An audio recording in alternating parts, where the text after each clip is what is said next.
माझी दररोजची सकाळची पूजा असं करते मी. बाहेर गोपीचंदन लावून, हळदी कुंकू तेल लावून, फुलं ठेवून एक दिवा लावते आणि धूप लावते. मग अशी दररोजची अशी पूजा करते मी. हळदीचं लेपन दररोजचं करणार मी, पण असं गुरुवार शुक्रवार अमावस्याला पौर्णिमाला पण करते आणि सण वगैरे कोणता असलं तरी बी करते. दररोजचं सकाळी एक दिवा तेल लावून उदबत्ती लावून पूजा करते. बाहेरची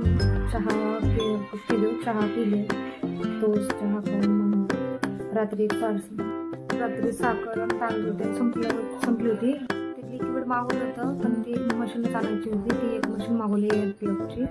बिस्किट साखर तांदूळ मागवलं आणि स्वयंपाक पण राहिलं होतं. मग स्वयंपाक केले, अंडा कढी केली. मी काही खात नाही, मालिकाला आवडते त्याच्यामुळे करावं लागतं. नाही तर मग बाहेरचं खाण्यापेक्षा घरीच बनवलेलं मग कधीतरी ठीक राहते बाहेरचं खाणं, पण दररोजचं चांगलं नसते बाहेरचं खाणं. त्याच्यामुळे मी घरीच बनवून देते. छान अंडा कढी बनवते. मला सकाळची खिचडीच होती, त्याच्यामुळे मी